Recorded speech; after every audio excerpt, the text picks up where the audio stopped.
Bueno, pues vamos a ir comenzando. Hemos sido súper rápidos, súper ágiles, así que vamos a empezar incluso un poquito antes.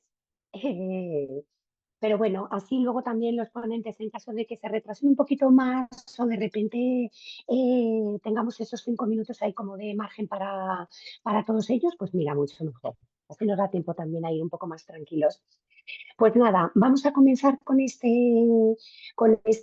webinar que lleva por título Educación y Patrimonio, Comunidades Patrimoniales y Objetivos de Desarrollo Sostenible. La primera ponencia la van a compartir David Rejano Peña y Sara González Cambeiro bajo el título El Plan Nacional de Educación y Patrimonio, Retos. Os voy a presentar primero a David Rejano Peña, que seguro que ya le conocéis todos. Él es licenciado en Comunicación Audiovisual, premio extraordinario por la Universidad Complutense de Madrid. Es máster en Dirección y Liderazgo Públicos por la Universidad Internacional Menéndez Pelayo y el programa de competencias y habilidades del directivo por SCP Business School. Pertenece al cuerpo facultativo de conservadores de museos y ha desempeñado su carrera profesional en Patrimonio Nacional como conservador en la Real Armería y en la Comunidad de Madrid como responsable del área de difusión y educación patrimonial de la Dirección General del Patrimonio Cultural. Actualmente es nuestro subdirector adjunto en el Instituto del Patrimonio Cultural de España. Por su parte, Sara González Cambeiro, a la que también conocéis muchos de vosotros seguramente, ella es licenciada en Historia del Arte y máster en Estudios Avanzados en Antropología Social y Cultural por la Universidad Complutense de Madrid. Desde 2015 es doctora por la Complutense con la tesis La salvaguardia del patrimonio inmaterial en España. Tras 8 años de trabajo en gestión de patrimonio cultural inmaterial en el ámbito privado, pasa desde el 2020 a ejercer como antropóloga del Instituto del Patrimonio Cultural de España. Allí actualmente coordina los planes nacionales de patrimonio cultural, el Plan Nacional de Salvaguardia de Patrimonio Cultural Inmaterial. Es miembro además del Comité Internacional del Patrimonio Cultural Inmaterial del ICOMOS y de la Comisión del Patrimonio Cultural Inmaterial del Comité Nacional Español. Os dejo con ellos, que disfrutéis la ponencia.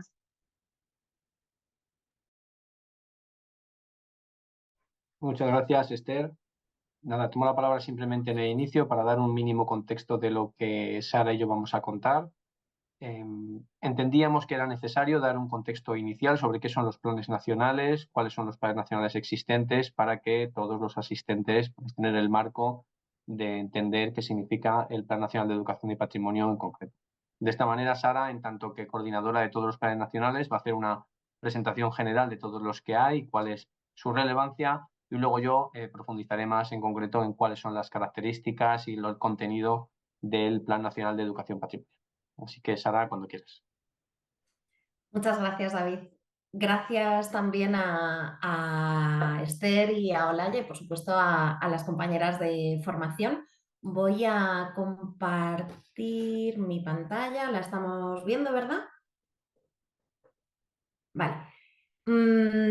Los planes nacionales son un poco el marco de todas estas iniciativas, en particular, por supuesto, del Plan Nacional de Educación Patrimonial, y es que los planes se entienden como herramientas de gestión y coordinación entre la Administración General del Estado, las comunidades autónomas y otras entidades públicas y privadas para, con una visión interdisciplinar y de forma consensuada, proponer unos criterios, metodologías y líneas de actuación para salvaguardar el patrimonio cultural.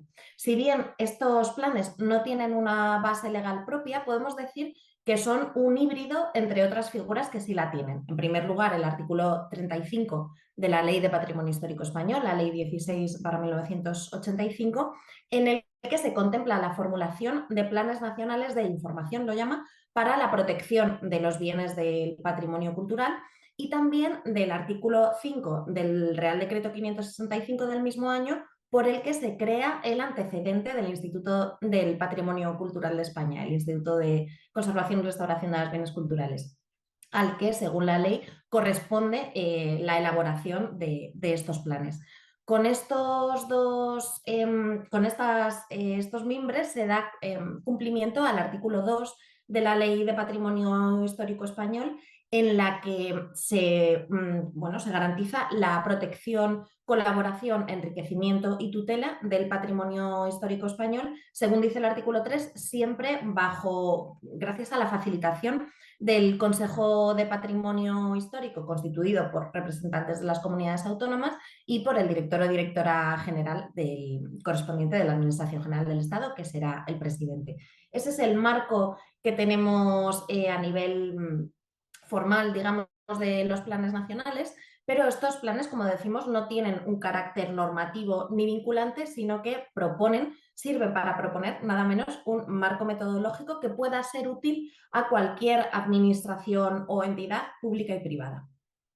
Por tanto, sus objetivos son proporcionar estrategias de conocimiento, ofrecer unas metodologías de trabajo y unos criterios de programación de actuaciones para poder tener unos mecanismos de coordinación, información y difusión homogéneos y poder desarrollar de manera efectiva la investigación científica y técnica que cada una de estas entidades decida abordar.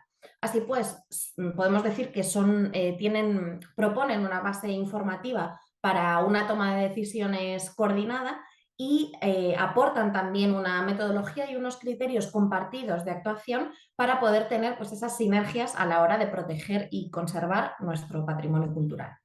Si bien, evidentemente, cada contenido de los planes pues, difiere en función de su temática, sí que tienen unos 4 grandes bloques más o menos de manera homogénea entre todos los planes. En primer lugar, unos aspectos básicos pues, de concepto, definiciones, ámbitos, etcétera. Unos aspectos metodológicos, unos criterios de programación de actuaciones y de líneas de actuación para los planes y un bloque final de estrategias de ejecución y seguimiento. Una vez formulados y aprobados estos planes, se conformarán sus comisiones de seguimiento que tienen un carácter técnico, no administrativo, y que están compuestas tanto por miembros del Ministerio de Cultura como representantes de las comunidades autónomas de carácter técnico y también expertas y expertos externos. Estas comisiones de seguimiento se reúnen normalmente 2 veces al año, lo cual las convierte pues, en una herramienta para un proceso participativo y coordinado siempre pues, por la tutela del Consejo de Patrimonio Histórico. Vamos a hacer la revisión muy, muy somera por el tiempo del que disponemos de estos 15 planes de planes nacionales de patrimonio cultural que existen en la actualidad y que bueno, están en puntos de desarrollo diversos, ya que bueno, empezaremos por la década de 1990, hace pues ya unos añitos del primer plan nacional. En este año fue cuando la Dirección General presentó ante el Consejo de Patrimonio Histórico la propuesta de este plan, que fue el plan de catedrales, el primero que veremos, y desde entonces en estas 2 décadas se formulan 5 más que corresponden a conjuntos patrimoniales delimitados y también por trabajar en la metodología clásica de conservación del patrimonio cultural. Como decíamos, el origen de todos los planes nacionales es el Plan Nacional de Catedrales, pues que tenían una situación que requería una coordinación de todas las partes ya en los años 80, no solamente para coordinar las actividades de restauración y conservación de los bienes, sino porque existían otros factores que ya estaban acuciando en aquel momento a estos bienes culturales tan complejos como era la contaminación y los orígenes de lo que actualmente llamamos el cambio climático, los cambios en la función o el turismo masivo. He ido poniendo al final de cada diapositiva, pues un poco también por lucir la actividad o el trabajo del instituto, en el fondo del Ministerio de Cultura, de algunas intervenciones que se han hecho en el marco de estos planes y que creo que son motivo de orgullo. Por ejemplo, la restauración de la fachada del Obradoiro en la Catedral de Santiago, que no solamente fue una iniciativa del Plan Nacional de Catedrales, sino que además participaron muchos más planes, los criterios de muchos más planes. El Plan Nacional de Abadías, Monasterios y Conventos, aunque también se ocupa de inmuebles religiosos, se prestó especial atención también a los bienes muebles y al patrimonio cultural inmaterial que aglutinan estos bienes culturales. Por eso se dio prioridad a los conjuntos monásticos que estuvieran habitados, en los que todavía se mantuvieran las comunidades religiosas, y así queda también en el anexo del plan director para la investigación para la conservación de estos bienes que propone el plan. El Plan Nacional de Arquitectura Defensiva pues son unos bienes que entendemos como parte de nuestro patrimonio cultural inmediatamente, pues todos esos castillos, murallas que encontramos en nuestro paisaje y que, pues, para bien o para mal, actualmente han perdido la función original que tenían y eso los ha dejado en una posición de vulnerabilidad muy importante y era necesario también llevar a cabo un plan específico para ellos. El patrimonio industrial es el reflejo de esos procesos de producción, transporte, etcétera. Han tenido un papel fundamental estos bienes en la evolución de nuestras ciudades y también en la identidad de las comunidades, de sus comunidades portadoras, por lo que se desarrolló también un plan nacional en estos años para estos bienes. Igual que el Plan Nacional de Paisaje Cultural aglutina muchos tipos de patrimonio cultural, en este caso pues no solamente bienes culturales evidentemente, sino también bienes de carácter de naturaleza pues material, inmaterial, tangible, intangible, por supuesto también bienes del patrimonio natural y todo eso pues digamos, gestionado por unas comunidades portadoras en las que también se sienten muy identificadas con estos bienes culturales. Por último, en este bloque, el patrimonio arqueológico subacuático, ya sea sumergido en aguas saladas, en aguas dulces, también forma parte de nuestra historia, nos remite a acontecimientos históricos fundamentales para nosotros y que pues, por cuestiones antrópicas o naturales han quedado sumergidos y requieren una coordinación no solamente a nivel cultural, sino también pues, con otro tipo de organismos o entidades. Ya en los años 2010-2016 se realiza una revisión teórico-metodológica de estos planes nacionales, de estos 6 planes existentes hasta el momento, y se propone la creación de 8 nuevos planes. 4 de ellos corresponderían a tipos patrimoniales específicos, que veremos a continuación, y otros 4 a materias transversales.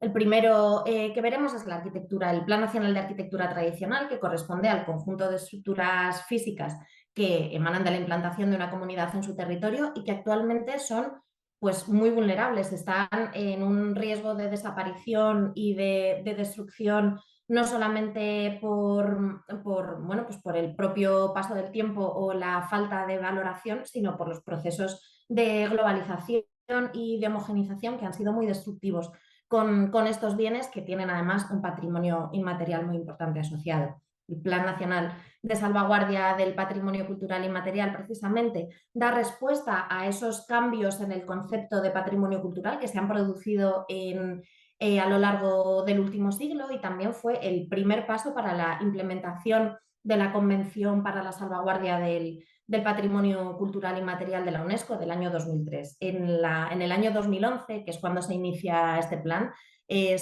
fue muy innovadora esa propuesta de conceptos, metodologías de trabajo, etcétera, en las que las comunidades portadoras pues, siempre estaban en el corazón.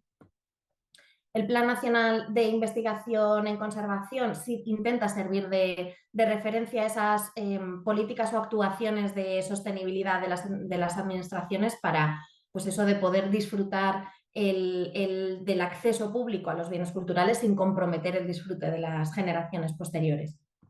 El Plan Nacional de Conservación Preventiva propone todas esas metodologías de trabajo y de investigación y no solamente plantea el trabajo en bienes materiales, sino que intenta proponer unas herramientas de conservación preventiva para todo el patrimonio cultural.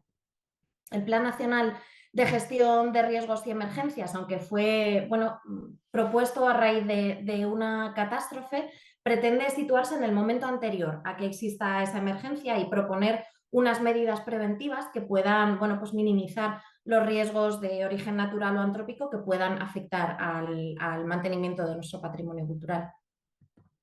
El Plan Nacional de Educación Patrimonial lo va a exponer nuestro subdirector adjunto a continuación, así que no me voy a meter en este momento y ya voy a dar un salto a este último bloque del desarrollo de los planes nacionales que empezó en el año 2017 y se extiende pues, hasta el día de hoy. Es en ese año, en 2017, cuando la entonces Dirección General de Bellas Artes, actual Dirección General de Bellas Artes y Patrimonio Cultural, efectuó un análisis para pues, hacer un balance de cómo estaban funcionando los planes en general y cada uno en particular y proponer una serie de pautas. En los últimos años se propuso al Consejo de Patrimonio Histórico, que lo aceptó favorablemente, la transformación de algunos planes existentes y la creación de uno nuevo, con lo cual actualmente tenemos 3 planes en proceso. El primero de ellos es el Plan Nacional de Arquitectura Contemporánea, que también empezó el año pasado y que bueno, proponía una contextualización de los bienes, de los inmuebles contemporáneos para, bueno, que tenían unas necesidades y unas características muy distintas a las que pueden ser de otro tipo de inmuebles a los que ya hacían frente otros planes nacionales, que trabaja también en coordinación con planes nacionales, como por ejemplo el Plan Nacional de Patrimonio Industrial. El Plan Nacional de Arte y Cultura Visual y Sonora Contemporáneo proponía también un cambio de concepto para incluir no solamente pues, las artes plásticas o lo que más inmediatamente reconocemos como las bellas artes, digamos, sino también pues, otros elementos que forman parte de nuestro patrimonio contemporáneo, como son el diseño, la fotografía, la moda, el cómic, arte sonoro, performance, etc. Y por último, el Plan Nacional de Arqueología viene a llenar también un vacío que existía y que ha tenido una respuesta también muy favorable de todas las partes y actualmente también se encuentra en proceso de redacción de esos 9 puntos con comisiones de redacción específicas compuestas pues, por personal de todas las administraciones y personas externas. Para cerrar, como ha dicho también las coordinadoras de este webinar y su director adjunto, los planes nacionales tienen un papel fundamental en la actividad del Instituto del Patrimonio Cultural de España. Han servido para proponer metodologías de actuación y programación de intervenciones muy complejas y que han servido muchas veces también de referencia para el desarrollo de otras. Nos han ayudado también, creo que es el principal valor de estos planes, que es poner en comunicación y poner en cohesión todas las iniciativas de los organismos de la administración, que a veces han tenido pues, puntos de vista diversos y han tenido unas consecuencias no muy deseables, y también han servido para expresar y actualizar los avances en concepto, preservación y metodologías de gestión del patrimonio cultural. Y con esto agradezco este ratito para explicar esta parte y doy paso a nuestro subdirector adjunto. Gracias. Muchas gracias, Sara. Estupendo. Yo creo que ha quedado muy claro el resumen de lo que suponen los planes nacionales, de la relevancia que tienen y de largo recorrido, ¿no? que ya llevan en conjunto. Así que espero que haya sido de interés también para los demás, así que muchas gracias. Bueno, voy a compartir la pantalla porque vamos a entrar en concreto en lo que tiene que ver con el Plan Nacional de Educación Patrimonial. Bueno, la presentación que teníamos conjunta Sara y yo se llama Plan Nacional de Educación Patrimonial Retos. Ya habéis visto en la presentación de Sara cuál es uno de los principales retos que tiene, ¿no? Que se trata de planes en conjunto, los planes nacionales, planes que no tienen un carácter normativo, sino que tienen un carácter de establecer criterios, de establecer metodologías y de impulsar que se sigan por parte de todos los que forman parte, ¿no? En tanto que órganos de relación entre la Administración General del Estado, las comunidades y las ciudades autónomas y otros también representantes de otros organismos o incluso de fundaciones y organizaciones que tienen carácter privado. Entre todas ellas, la idea es establecer esos criterios, es lo que se establece. Así que el primer reto es lograr que esto sea interesante para todos y que la gente de motu propio quiera aplicar. Bueno, pues el plan de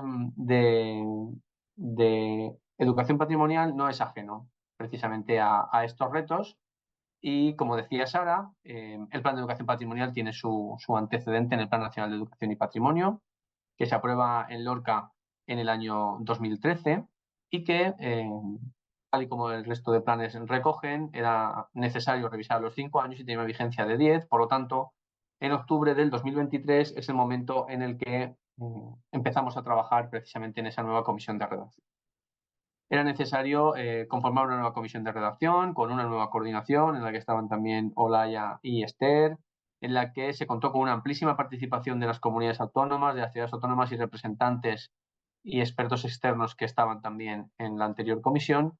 Y en esa revisión del texto se llegó a una conclusión que tenía, por una parte, algo bueno, y era que la vigencia del plan seguía estando completa, es decir, seguía siendo relevante. Lo que se dijo allí por 2013 sigue siendo relevante hoy, y eso tiene otra parte de lectura, y es que sigue quedando esa parte de trabajo por hacer para poder implementar la educación patrimonial en España de manera conjunta.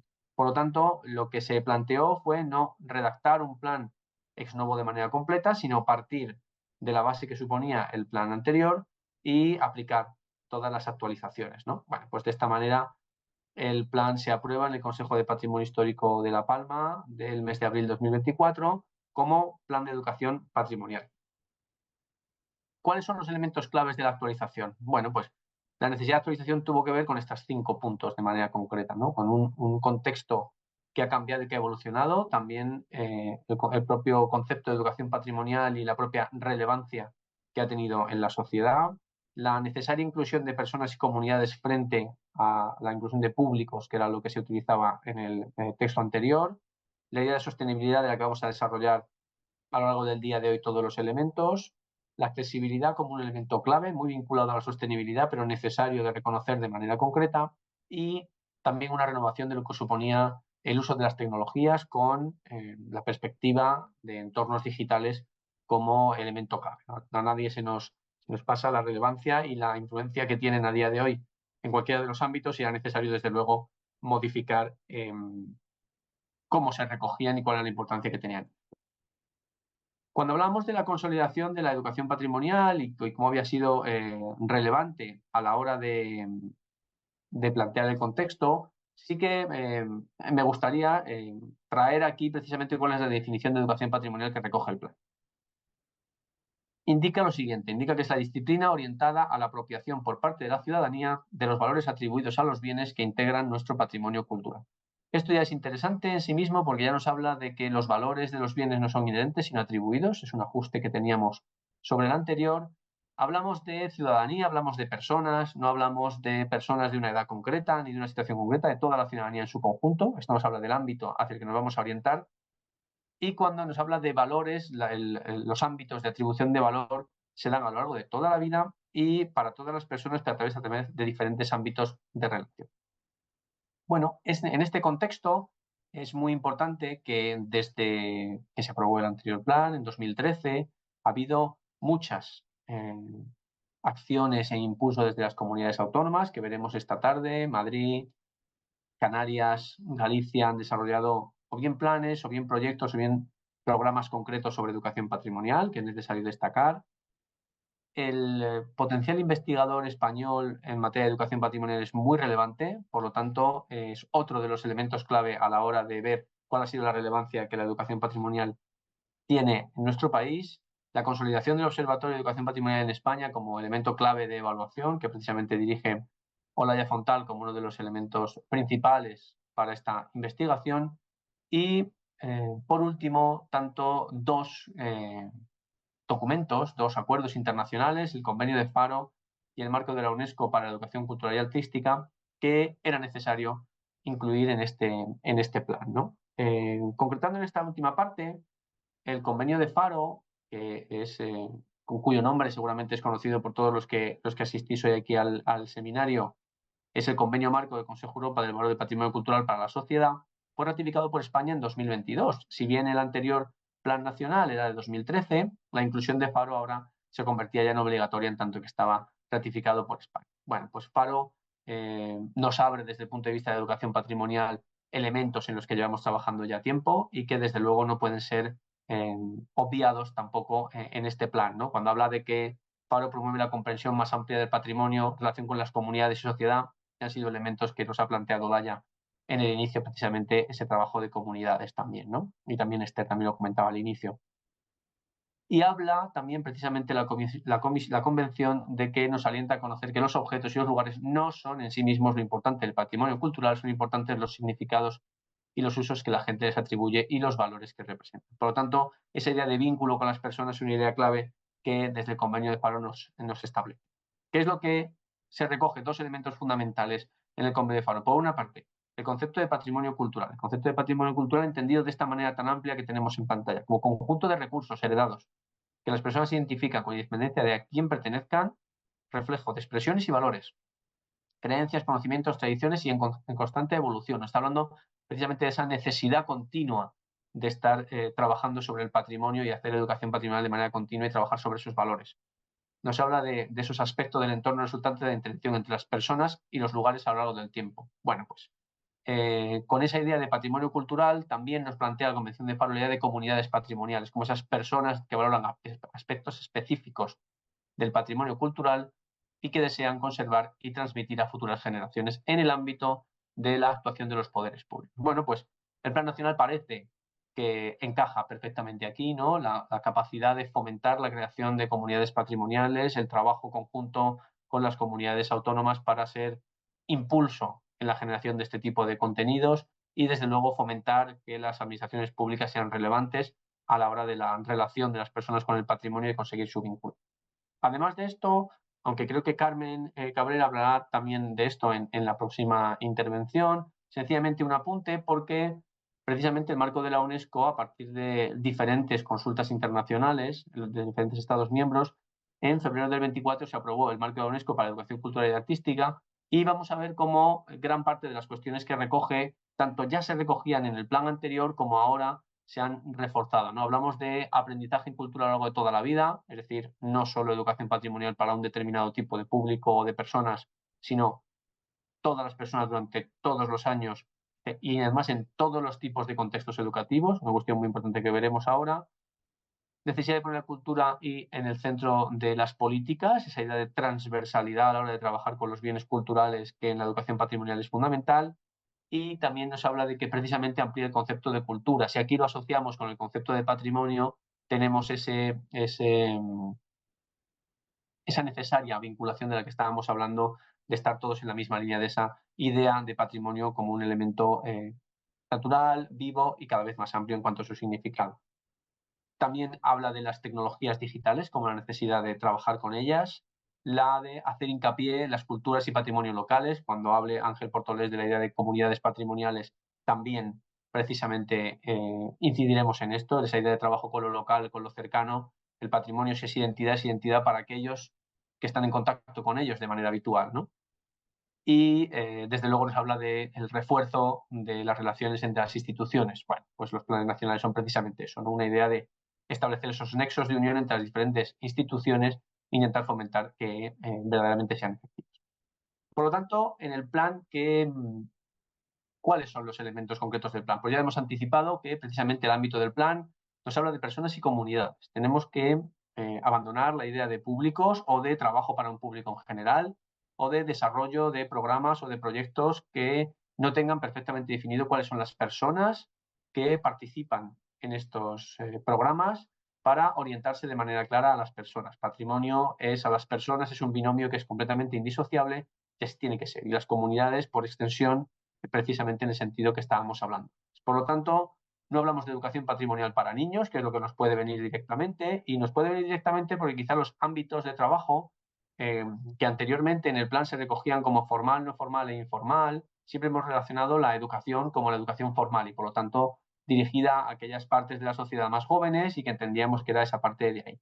En el plan nacional, tanto en el anterior como en el de ahora, siempre ha estado claro que la orientación hacia la educación patrimonial era para todas las personas durante toda su vida y en los diferentes ámbitos, y así se regula también ahora. Cuando se habla de ámbito educativo es precisamente ese ámbito educativo formal, en aquellos proyectos que están reglados, aquella formación que es reglada.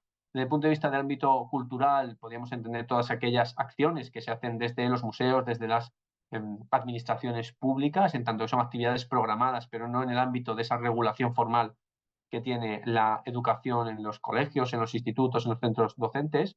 Y desde el punto de vista del ámbito social es aquella que no está estructurada y es en el cual pues, las personas se conectan, ¿no? Lo que llamamos de el ámbito de la educación informal, en el que precisamente los medios de comunicación y los diferentes lugares de sociabilización nos está conectando. Bueno, pues a partir de aquí ya nos deja claro también con quién tendremos que trabajar en el plan. ¿Cuáles son los objetivos que se plantean en el plan de manera muy clara? Objetivos que podemos entender precisamente como los retos, ¿no? El primer objetivo es precisamente lo que hablaba Sara en el inicio. Los planes nacionales buscan definir criterios y metodologías. Fomentar la investigación como un elemento clave. Ya hemos visto cómo España es un potencial una gran potencia en investigación. El impulso de esos contenidos patrimoniales en la normativa educativa. Dentro de esos ámbitos es importante conseguir que el patrimonio tenga una presencia sólida en la educación formal. La integración de las líneas de actuación, este seguramente es el reto más grande, ¿no? La integración de las líneas de actuación del patrimonio en elementos de gestión. Es necesario entender, y así lo plantea el plan, que la educación patrimonial es un elemento de gestión. Es fundamental para la sostenibilidad de los bienes culturales y para su gestión, y en ese sentido debe ser entendida. No es un elemento que llega al final, después de la gestión de los bienes culturales, de su restauración, de su conservación, de su protección, sino que debe estar durante todo el proceso de relación con los bienes culturales. Debe tenerse en cuenta precisamente esa idea de educación patrimonial, de conectarlo con la sociedad como cuestión ineludible, precisamente.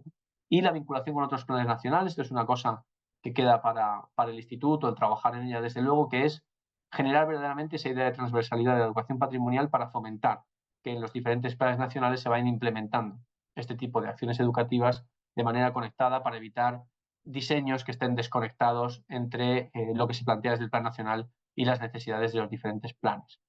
La idea de colaboración y formación de profesionales, podemos decir que hoy precisamente estamos llevando a cabo una de estas partes, la formación de todos aquellos que trabajan con el patrimonio o que trabajarán con el patrimonio, que se están formando. Es necesario llevar a cabo la formación, vamos a ver cómo es un programa específico dentro del plan.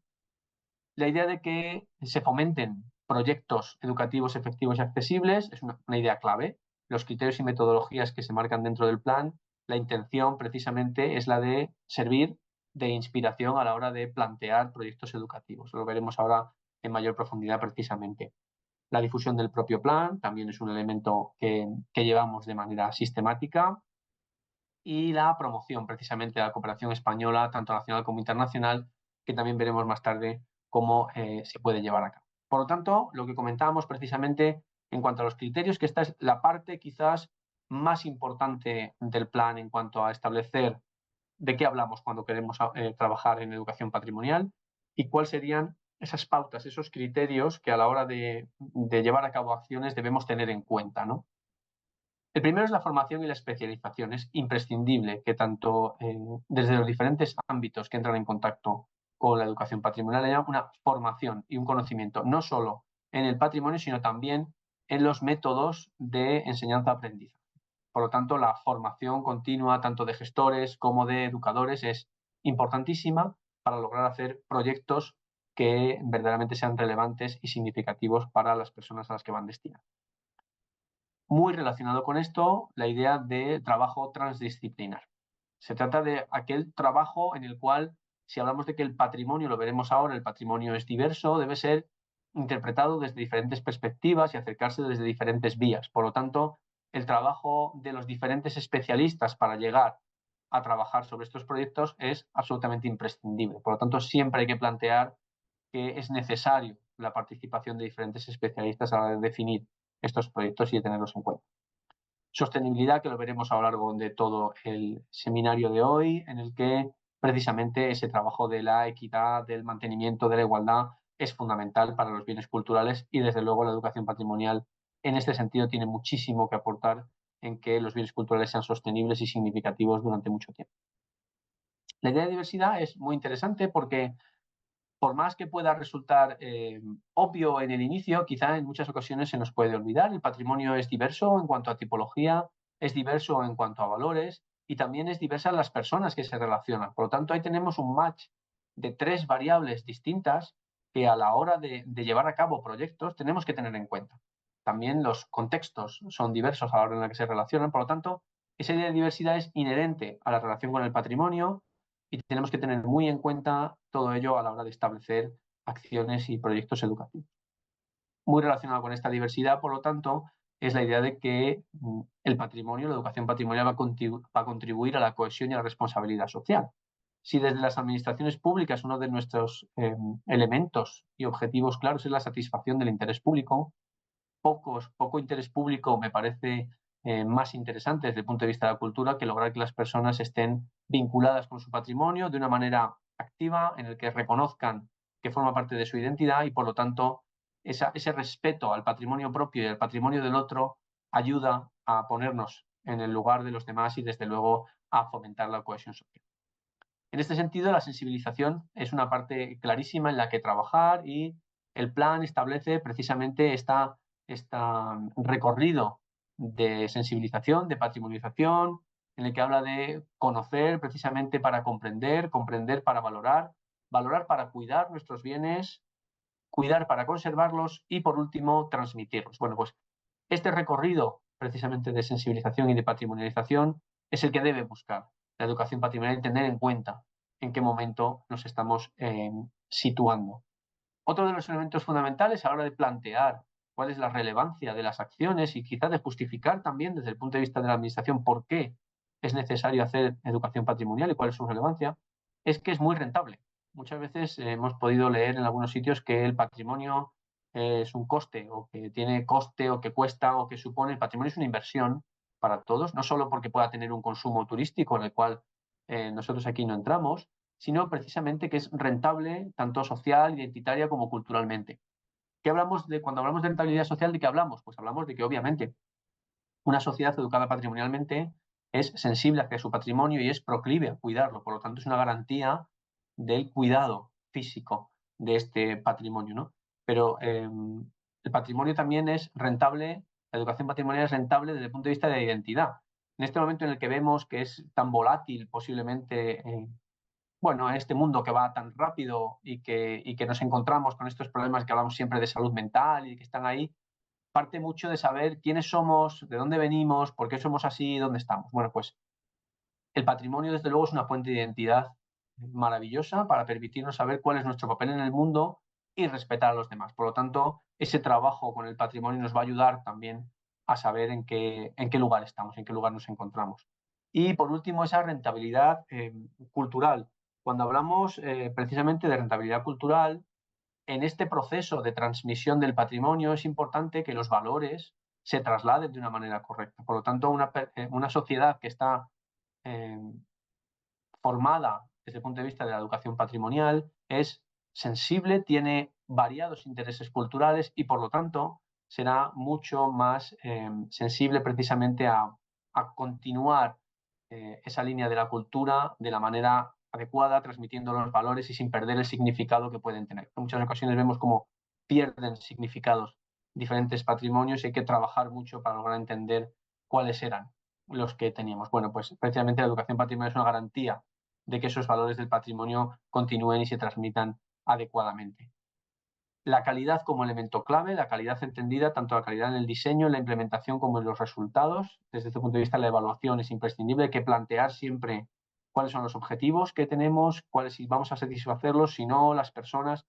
Ese elemento de calidad es clave a la hora de plantear educación patrimonial. No nos podemos alejar de estos planteamientos para hacerlo de otra manera. Y por último, la accesibilidad universal como elemento que teníamos claramente reconocido desde el inicio. La idea de tender hacia esa accesibilidad universal. Si hablamos de diversidad, no podemos hacerlo si no contemplamos esta perspectiva. Por lo tanto, a partir de esos criterios y metodología, cuyo principal reto para el plan es lograr que se mantengan y que se tengan en cuenta en todos los proyectos que se realicen, el plan establece un programa, 3 programas concretos de acción en el que vamos a pasar a detallar ahora de una manera muy breve, no voy a profundizar en cada uno de ellos, pero tiene 3 ideas claves, ¿no? El primero, el programa de investigación e innovación. Hablamos de investigación, de fomento precisamente la investigación, tanto en evaluación como en creación de nuevas investigaciones y nuevas líneas. Y en la parte de innovación, precisamente es ese, el fomento de acciones de educación patrimonial que utilicen nuevos modelos, que incluyan los entornos digitales, que tengan recursos innovadores, desde luego en el que la calidad y la evaluación sean una cuestión permanente. Por lo tanto, todo ello forma parte de este programa de investigación e innovación en educación patrimonial que recoge el plan, ¿no? Ahí tenéis relacionados precisamente cuáles son los puntos clave que estábamos viendo en los que planteamos. Por otra parte está el programa de formación y sensibilización de agentes. Aquí es muy importante, ha habido una importante ampliación en cuanto al ámbito de cada uno de los agentes al que destinar precisamente esa formación y sensibilización. Hemos hablado ya de docentes, hemos hablado de los profesionales de educación del patrimonio cultural, también hablamos de los profesionales de educación social como objetivo para entender que en los diferentes ámbitos se puede trabajar con el patrimonio. Otros agentes vinculados con el patrimonio cultural, como pueden ser fuerzas y cuerpos de seguridad del Estado, como puede ser también personal de la judicatura o de las abogacías, que en muchas ocasiones también es necesario fomentar esa sensibilización para comprender cuál es ese significado del patrimonio, que entre todos se pueda trasladar y se pueda hablar de manera conjunta. Y precisamente personal investigador para fomentar toda esta idea y sensibilizarlos sobre la transferencia de conocimiento. Y por último, ese trabajo de coordinación entre los docentes, profesionales de la gestión. El objetivo de este último, de la coordinación y la comunicación, es fundamental, y aquí es necesaria que la participación de las comunidades autónomas y las ciudades autónomas, que son aquellos que tienen la competencia más sobre el terreno de manera concreta, sea desarrollada de manera decidida, ¿no? Es necesario evitar desarrollo de acciones descontextualizadas o separadas entre los ámbitos de la docencia reglada, de los profesionales de la gestión cultural. Es necesario establecer esas conexiones, trabajar de manera transdisciplinar para conseguir verdaderamente objetivos. Desde este punto de vista, en el plan se incluye ya de manera efectiva el Congreso Internacional de Educación Patrimonial, con un compromiso para que este congreso, que nace en el marco del Observatorio de Educación Patrimonial en España, se impulse siempre desde el ámbito del plan. El congreso, muchos de vosotros lo conoceréis, va a hacer su 6ª edición en este año, en octubre, tendrá lugar en Madrid, han tenido lugar en Madrid todos los anteriores, y quiere ser verdaderamente un foro de encuentro entre los gestores, entre los docentes, entre el ámbito académico, para activar y conectar todos aquellos conocimientos. En este año tendremos ponencias en las que relacionarán precisamente este elemento de la participación social como clave. Ya tendréis más información, ya podéis ir viendo tanto a través de las redes del instituto como de la comunidad o del Ayuntamiento de Madrid, en el cual promocionaremos precisamente este congreso, pero es un elemento fundamental para establecer esas conexiones que queremos que lo sean. Y también con la propuesta de que puedan ir acogiéndose en las diferentes comunidades autónomas de España estos congresos, que son bianuales.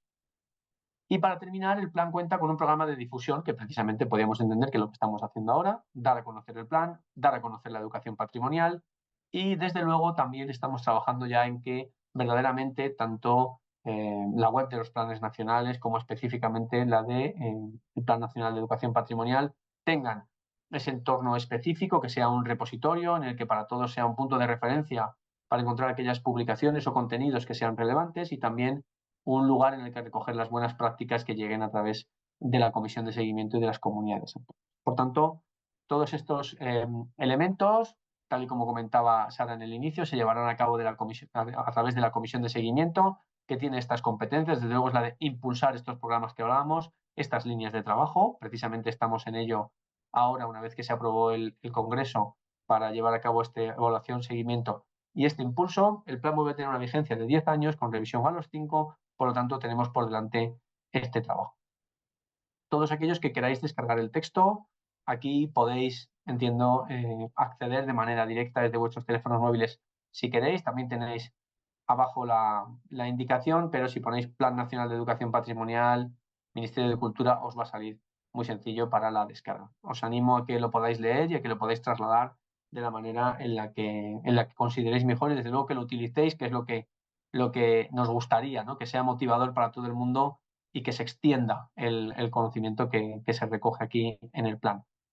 En definitiva, el Plan Nacional de Educación Patrimonial tiene un objetivo y un reto principal, que es el de convertirse en esta herramienta eficaz de la coordinación entre las administraciones e instituciones gestoras de programas educativos para llevar a cabo este ejercicio constitucional de acceso a la cultura y de respeto a la diversidad cultural. Desde luego, como hablábamos, el patrimonio como vía privilegiada de acceso a la cultura es fundamental, y la educación patrimonial debe ser la vía preferida para alcanzar las diferentes personas y tenerlo en cuenta. Por tanto, muchas gracias por vuestra atención. Creo que he terminado, 4 minutitos antes, así que muchísimas gracias y gracias por vuestra atención. Gracias.